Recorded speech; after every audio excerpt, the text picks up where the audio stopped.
Hello and welcome to Global Eye. Leaders of 8 nations, including India, China, Russia and Pakistan, gathered in Samarkand city of Uzbekistan for the Shanghai Cooperation Organization Summit.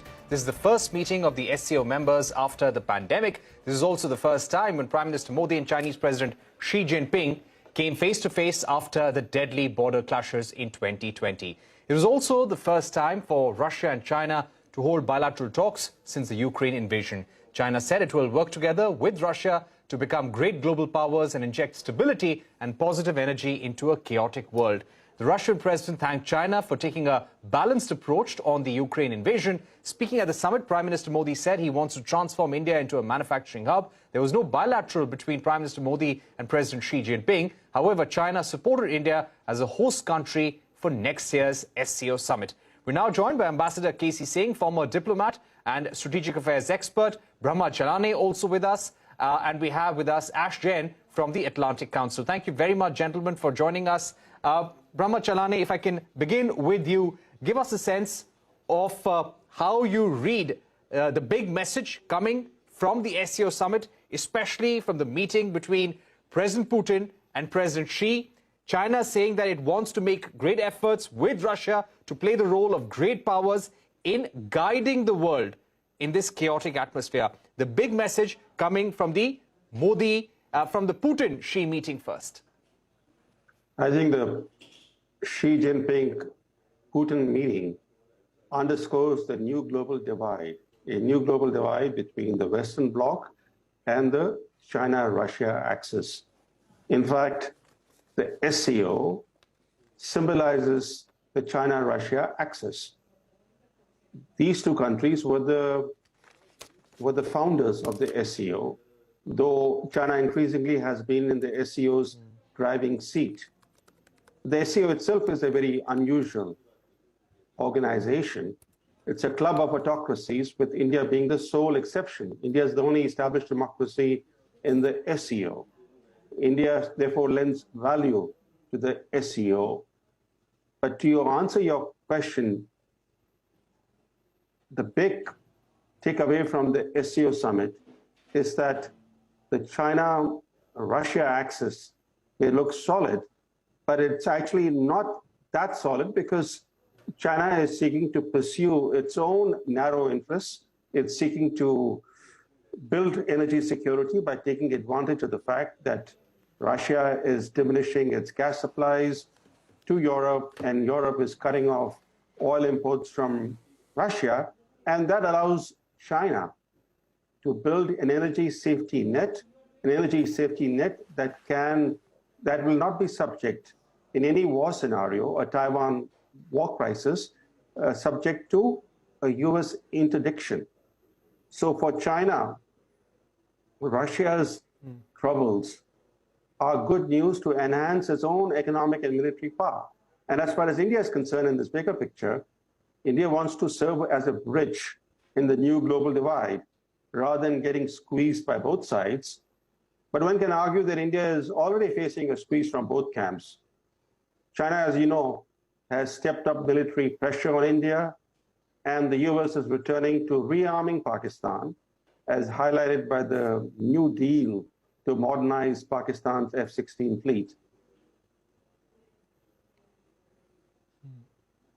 Right. Let me get an Ash Jain. Ash, how do you see messages coming from Putin and Xi? Putin went on to say that there are now new centers of power which cooperate with each other. So how do you see statements coming from Putin and President Xi? Yeah, well, it's been interesting to watch the developments between Putin and Xi Jinping at the summit.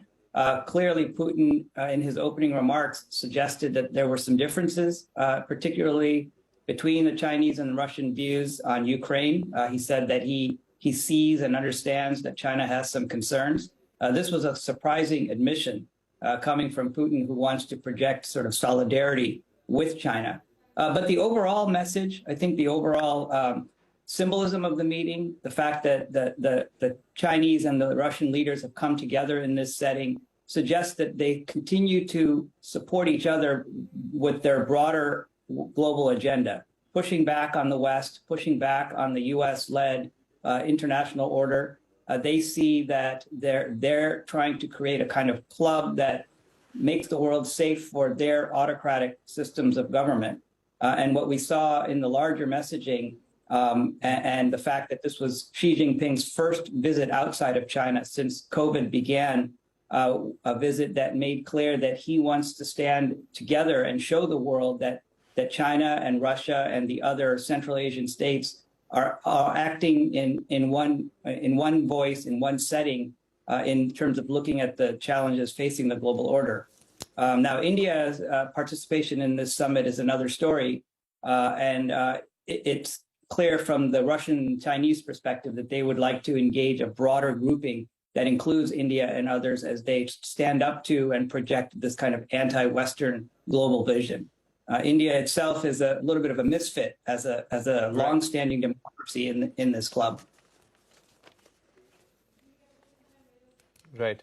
Let me get Ambassador K.C. Singh. Ambassador K.C. Singh, in the past as well, Russia and China have spoken about their friendship. They have gone on to say that they hope that this partnership will be an example for international relations across the world.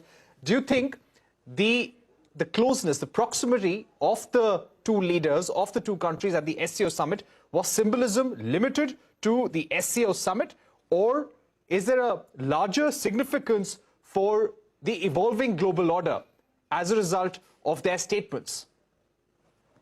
Well, firstly, look at the difference between the language used in Beijing at the end of the Olympics there, where they talked of no limits partnership. And this is before Russia opened its Ukraine campaign. So there the Chinese were looking at a much broader engagement with Russia in terms of the context then existing. So convergence was taking place. The Chinese, as Mr. Chellaney has put it, were looking for energy security, and that was being provided by Russia turning away from the West and diversifying, and therefore reaching out to Chinese and supplying the energy. There's a new pipeline, which is a gas pipeline, which is coming up, which now gains even more importance when Nord Stream, etc., are becoming dysfunctional or non-functional. Particularly after December, if Europe is going to scale back completely, then the Russians need new markets. And therefore, China provides an immediate market. Now, the question is, what is India doing? It's always known that the focus would be on Xi Jinping as well as Vladimir Putin, because that's what the world was watching to see. Is it still a no-limits partnership, or it's a conditional partnership? Now, it appears it's a more conditional partnership. China does not want to hazard its relationship with the West. So far has not supplied military equipment, probably is not prepared to. It's willing to give financial assistance indirectly by buying Russian gas and therefore keeping the Russians supplied with foreign exchange. But India comes in because we are the next chair, and therefore the Prime Minister had to be there. And then we'll be able to control the agenda. But even now, the agenda which the Uzbek president had in mind was more energy security, food security. And there seems to be little attention paid to that. All the focus has gone on China and Russia. Now, as far as India is concerned, Prime Minister is talking of India as an innovation hub, supply chain diversification, resilience. Now, how are you going to have supply chain resilience if your relationship with Pakistan is not normal? You know, if Article 370 abrogation is going to upend your relationship with Pakistan to the extent that you can't even meet or the Prime Minister doesn't want to, the two Prime Ministers can't meet the Prime Ministers of India and Pakistan, how are you going to open up the space to India's West? Because Pakistan will not allow you access to Central Asia. You can go via Chabahar and Iran, but certainly Pakistan is not going to open it. And the shortest route is always going to be this way. So therefore, we can talk of resilience, talk of linkages to Central Asia.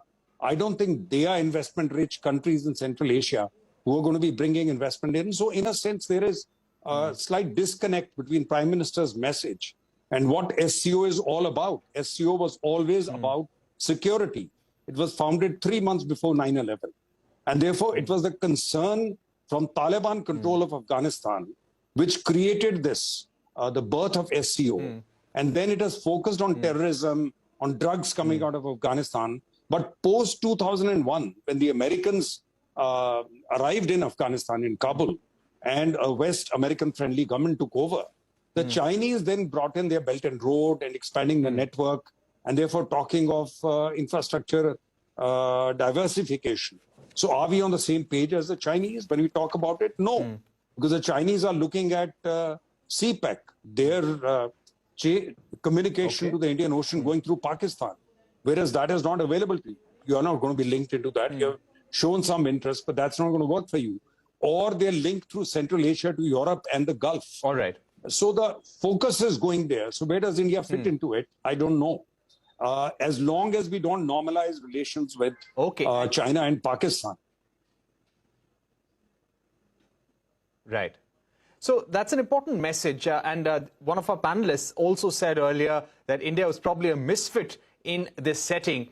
Here, the entire focus was on Putin and Xi Jinping and India, of course, and the Prime Minister making this point about food security, also about how they can help the world with their own startup story as well. But let me get in Brahma Chellaney once again. Brahma Chellaney, there was a lot of conversation, a lot of speculation about a possible Modi-Xi meeting on the sidelines of the Uzbekistan SCO summit. It was widely believed that the disengagement that happened at PP-15 Hot Springs Gogra area along eastern Ladakh was a step in that direction. But over here, we did see them standing next to each other in a group photograph. But beyond that, there was no conversation, no bilateral, no handshake. So how do you see this turn of events? Well, first, looking at it more broadly, India can expect no respite in strategic pressure from China, even as China rakes in growing profits from its lopsided trade relationship with India. China is strengthening its access with Pakistan. It's trying to weigh down India. And all that leaves India's options more constrained.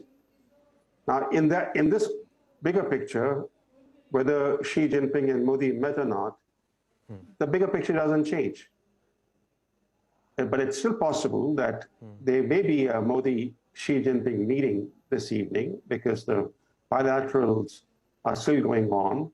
And it's possible that we might be surprised with a Modi-Xi Jinping meeting.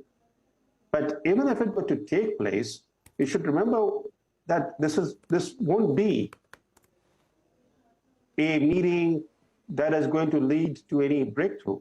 After all, Modi has met Xi Jinping how many times? 18 times. 18 times he met Xi Jinping, and yet the Chinese committed encroachments in Ladakh. They stabbed India in the back, despite Modi bending over backwards to befriend China. The first foreign leader Modi hosted after becoming prime minister was Xi Jinping. And what did Xi Jinping bring as a gift? He brought a Chinese encroachment in Ladakh in 2014.